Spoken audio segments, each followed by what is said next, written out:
What is up, guys? Welcome back to my channel.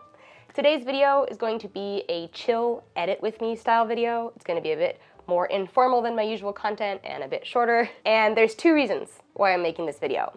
The first reason is because I've recently had interactions with a few different new photographers who are unfamiliar with the concept of batch editing. And so I thought it would be useful to make a video showing how I batch edit my photo shoots, how that saves a ton of time versus editing those photos individually. I wanted to walk you guys through my process of batch editing for anybody who might be unfamiliar with it or who might struggle in streamlining their editing process and be curious about how other photographers do it. The second reason why I'm making this video is because I have contracted a panini. Are we still calling it that? I've been very sick over the last few days, and the original video that I had planned for this week involved a long script and probably an hour and a half of filming, both of which were not things that I had stamina for over the weekend.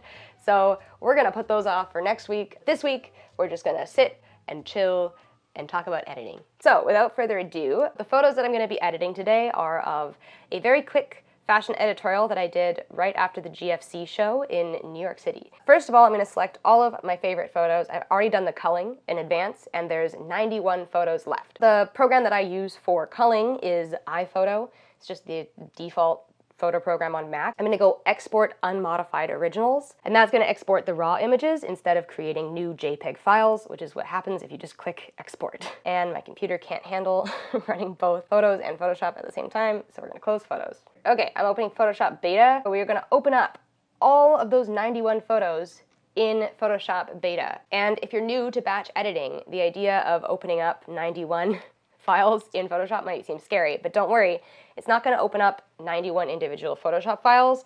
Instead, it's going to open up 91 thumbnail versions in Camera Raw. And this is the Camera Raw panel. And as you can see, it's got all of your adjustments just built in, which is excellent. So we're going to take our first photo and I'm going to up the contrast a bit, up the highlights a bit. I want to bring out the blue in the sky a little bit. So when we were taking these photos, it actually wasn't this dark out, but I wanted to make it seem a little bit darker to get some moodier tones in the sky, and also to bring out that kind of foreboding shadow of the blackbird in the background. For those of you who don't know, that is, I believe, the world's fastest plane, which is pretty cool to see one in person. I do want to make this blue a bit brighter, so we're going to go down to our color mixer panel, and we're going to just adjust the blue slider a little bit. We don't want it to be comically saturated, but just a little bit more would be really nice. That looks great to me. I think that looks good. And then we can adjust the crop, because I think there's a lot of headspace, and there doesn't really need to be. Perfect. Okay, so that's a very subpar image, but we are going to save that one. And now I'm just going to go to Copy Edit Settings. If I wanted to copy the crop as well, I could go to Copy Selected Edit Settings and hit Crop. Maybe I'll do that just to show you guys what it looks like. Let's do that. Okay, so we've copied the edit settings, and now I'm going to select all of them and hit Control V, and that's going to paste my edit settings onto all of them. Now, in order to see the settings I've just pasted versus the original settings, I can hit this button, which toggles it back, and then you can see the difference. Wow! So now that our edits are just pasted all over the entire gallery, I am going to go through and do some tweak edits and also kind of remove some of the photos that I'm less interested in. Mostly I'm going to be tweaking the crop. When I'm editing a gallery, I do find that changing the crop takes the most time, but I'm also going to be tweaking things like highlights. I noticed the highlights are a bit strong in a lot of these. That is because I had the key light a little bit high for the look that I was going for. I wish that I had turned that down a little bit. I'm also going to go through and retouch out the lighting stand legs. I will frequently open some extra photos, some of my favorites, and just give them a little bit of a retouch afterwards, because the retouching capabilities of Camera Raw are pretty limited. So let's just ignore that leg stand for now, and I'll do that to my favorite photos afterwards. While I do these little tweaks to the photos, I am going to talk to you a bit about my lighting setup for this set. This is a 2-light setup, and this is my kind of grab-and-go fashion setup. I use it for a lot of my outdoor fashion shots, and it has not failed me. Basically, it's got one light behind the models, creating this beautiful rim light around. That light is called the rim light, and it is about 2/3 the power of the light that I have in front of them, which is the key light. The light in front of them is a Rembrandt key light, so it is 45 degrees from them and 45 degrees up. That is like an ideal placement to really flatter a wide variety of bone structure, so it's usually my go-to. I pretty much always do Rembrandt lighting when I'm in a pinch. The key light in this case is covered by my Octobox, which is giant.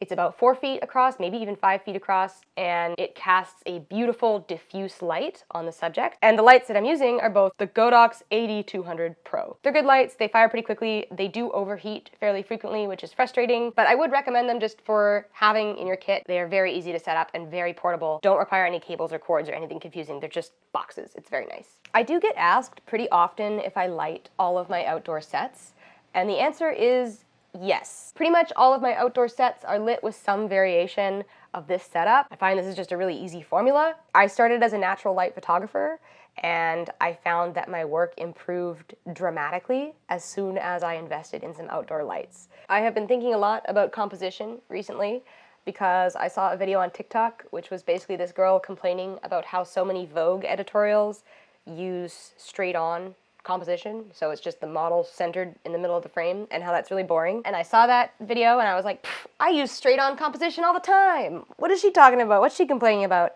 And then I looked through some of my photos and I was like, I use straight-on composition all the time. Oh no. So my kind of task for this month of September was to completely avoid straight-on composition as much as possible and play around with doing skewed composition a bit more. Just wrapping up this set now, and I'm gonna export them. Some of these photos, I admit, are kind of tacky, but I think some of them kind of work. This set did come out a little bit tackier than I expected it to, but that's not going to prevent me from posting this video. So now we are going to export these images, and as you can see, I'm just grabbing this one.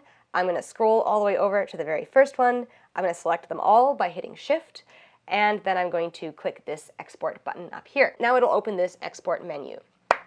A good tip to all photographers: always include your business name or your photography name in your files, so that when you send them to people, if they upload them to a website or something, when you Google your name or your photography business, those photos will come up, unless they change the file name, which usually they don't. I export them at maximum, and we're gonna call this NYC Battleship. I always like to include the date as well, or at least the month, and now we're going to save in same location, so it saves in the file with the rest of the raw images, and we're gonna click save. And it looks like out of the 91, I batch edited about 44 of them. We are not gonna send all of those to the models, but I am going to go through those and pick my favorites from there, and then I'm going to open them up in regular Photoshop and do some final tweaks, including removing the light stands, etc. And then the final gallery will be about 15 to 20 photos. So that is my entire batch editing process. I hope this video was educational, and if not, I hope that it was at least entertaining.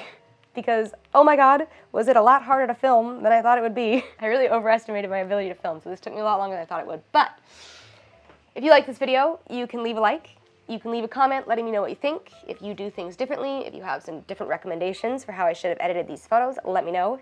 And stay tuned for next week's video. It's going to be a Film Washi X review. It'll be out next Wednesday. In the meantime, you can go and check out the other videos on my channel. I put out new photography-related content almost every week, and I will see you guys next week. I'm forgetting my outro. Bye.